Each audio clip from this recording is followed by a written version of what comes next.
Alright guys, so this is something that kind of flew under the radar, but I kind of wanted to actually talk about, and that is the different type of memorial quest that we're going to be getting this year for the 8th anniversary. If you're not aware why this is different, basically, every anniversary we kind of get these memorial quests that refresh some of the different boss battles in FGO. Sometimes they bring them around and then make them a little bit more difficult, or as we experienced for the 6th anniversary, they did that for some of them where they didn't really impact them that much, and then others they just kind of brought Goetia, Demeter, people like Wotamine, they just brought them back and they allowed you to re-challenge that. Now, I think that should be a just mode in the game that you could do whenever you want. I think you should be able to challenge these fights whenever, but it does kind of make them cool for, say, older boss battles when they say bring a 1.5 million Saber Altar in for anniversary. That was definitely a lot of fun, but this one is different because instead of story bosses, I guess they've kind of expanded on all the people they want to do, or maybe they just don't have enough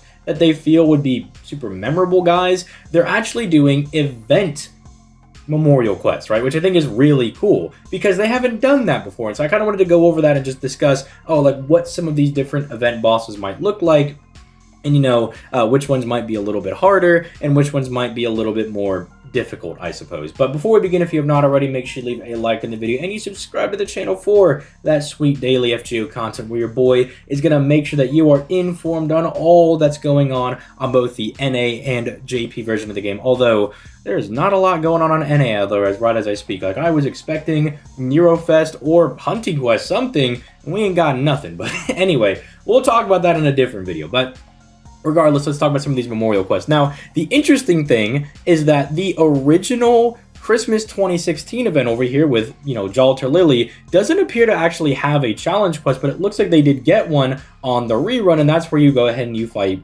Santa Altar over here. Now, this, I don't recall being all that difficult. I mean, back in the day, I gotta confess, you guys can, crucify me in the comments. I didn't really play challenge quests all that much, when I was kind of just getting into FGO because I found a lot of them to be tedious or annoying and not really these fun boss battles that I wanted to do, and more like a specific gimmick that like one servant could cheese. So I didn't enjoy doing a lot of them, but I remember doing this one because I really did like this event. I thought this event was absolutely adorable. And I mean, I'm reading through it right now and there's just not a whole lot there that's like, oh, this is going to be the most insane boss battle you've ever done in your entire life. I mean, dog, when your boss battle is this short, there's not a whole lot that they're going to be able to do here, right? Also, just keep in mind that, like, Santa Altar's kit over here is not very conducive to being a hard boss. Like, she doesn't have a built-in battery, she doesn't have built-in pierce invincibility, she doesn't have anything like that that's going to make the fight really annoying. I mean,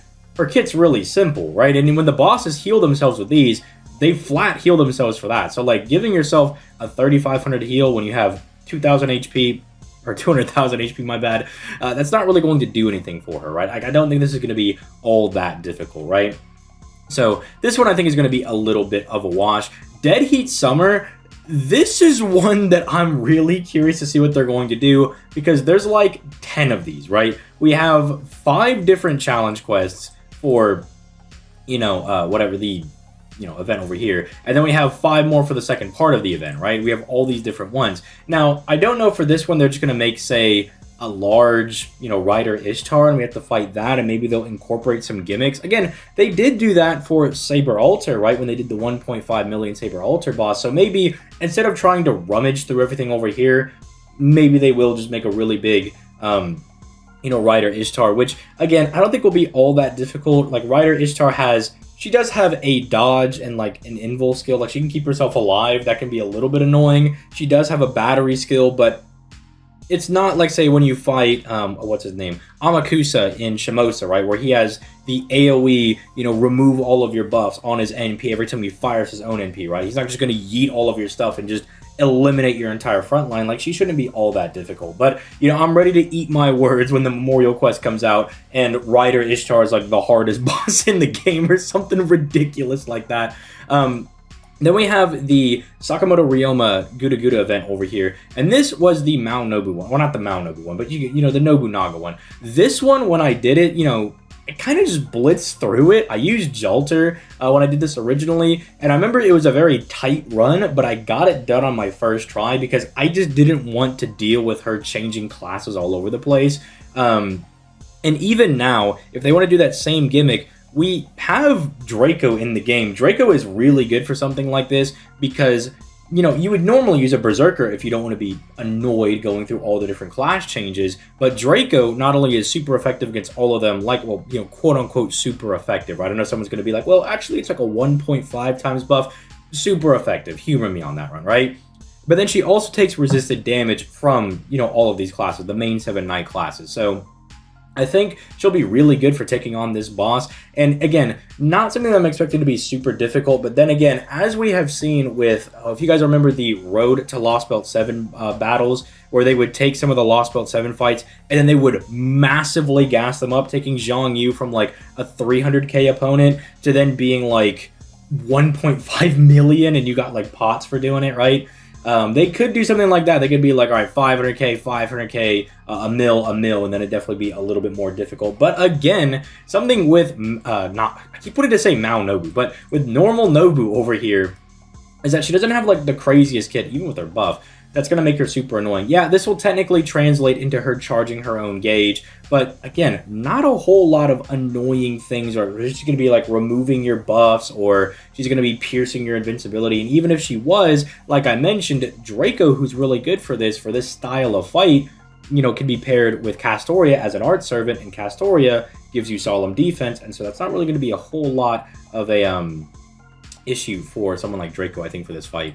Now, this is where I think it might be a little annoying. This, if you don't remember, this is where you have like the his name is escaping me. It's not Hanzo. He's the ninja guy. You guys know who I'm talking about? Fuma, like Kotoro. Yeah, okay. I don't know how I forgot about Kotoro. But it's where you fight Kotoro, and you kind of have to deal with this like clone that he makes, because it brings all of these really annoying buffs you have to deal with. This is like one of the first ones that I think actually could be a bit annoying for some players. Maybe the Nobu one could be a little bit difficult if your box isn't built enough, and depending on what they do for this one, maybe this could be a little bit difficult. But this is where I think things are actually going to be slightly annoying. I don't think this was the hardest fight at all, right? I don't think it's like super impossible or anything to do, but he is a little beefy lad over here. Look at this, bro's rocking 1,000,000 HP, although I believe there was a damage bonus CE for this event. Correct me if I'm wrong, and that might be why his HP was so high. Or the they might have been afraid of people using like Berserker Musashi to try to farm it. So I don't know if they're going to cut down on some of the HP values, but honestly, I kind of hope they don't, because I want to get in there and give this guy the 1-2 punch. I already did the ORT fight. I've been beating up 1,000,000 HP break bars for like, I don't know, like what, I did that like for 3 hours, dude. It took me forever just to keep fighting him. But look, I've been doing that forever, right? I could take 1,000,000 HP bars. That ain't gonna be nothing to me. So I'll be curious to see what they do with this one, but might be a little bit annoying to some players, but it's really just kind of managing the clone over here that brings all these really annoying debuffs and everything. So you can manage that, you'll be fine. Then we have Summer Camp 2020. This is probably very fresh on a lot of you NA players because we just got this rerun. But if you don't remember, this is literally a farming node, right? Just bring your favorite farmer, ignore all of this. Just look at all this, take that information, throw it in the bin. It's a farming node. Bring your favorite farmers, preferably your arts guys who can go beyond just doing a simple 3-turn.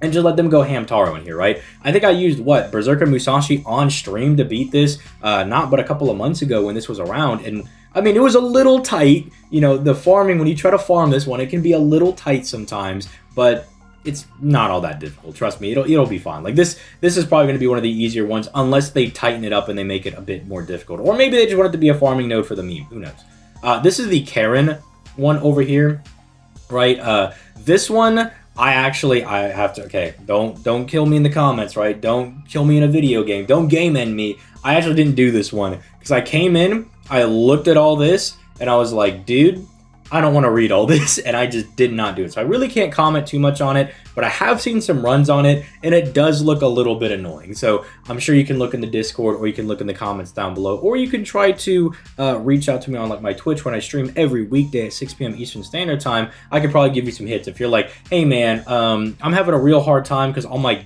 really good people are female. Is there any like good male dude I could do? We could start running down people, you know. But I actually didn't read this one because I didn't want to do it because it looked like too much of a hassle. So I'm sorry about that one.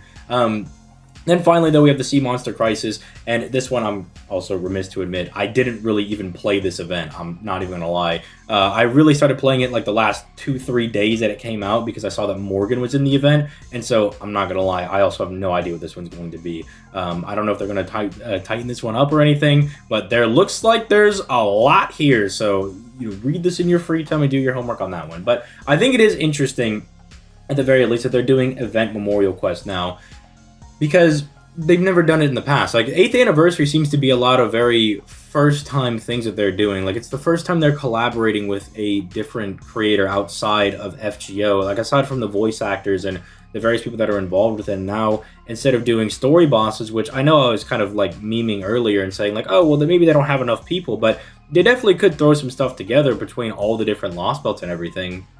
You know, you could do a boss from Lost Belt 1 to 7 now that we have them all complete. And then, I don't know, maybe Paper Moon was a little too recent, but maybe you could bring back someone like Salter or something like that. You could really juice her up, or do a really strong Jalter boss, something along those lines from part 1 if you want to connect it that way. I think there's definitely a lot of story guides to do, but it just seems like they want to kind of do different things. So, I don't know. I'm really looking forward to it. Let me know what you guys think in the comments down below. And look, one of the last things I'm really curious to learn about this anniversary, aside from who the actual servant's going to be and what they're going to do, but I want to know what the reward is going to be. You know how, like, we have, depending on how many free quests you did, you get, like, all the different fragments, or your rank up quests, or your interludes, and all that stuff, right? Or how many servants you've leveled up to, you know, max ascension you get Saint Quartz for. I'm curious what the mission is going to be for this year, because a lot of people are speculating skills, and I'm like, dog, they would have to give us much more lures to max out all of your skills for that to even be a possibility, right? It might be like a really good long-term update if they're like, oh, for all of your like skill 10 people, you get like a little bit of QP and you get a little bit of Saint Quartz back for doing that. I think it'd be really cool, but we're gonna need more lures if they want that to be possible, because correct me if I'm wrong, but I don't think you can 10 all of your servants, like even if you've been playing the entire time. I think there's too many servants and too little lures, but someone could correct me on that if they want to do the math on that one. But with all that being said, I'm going to go ahead and get out of here. You guys have yourselves a nice day, and I will catch you guys on the flippity floppity. Peace.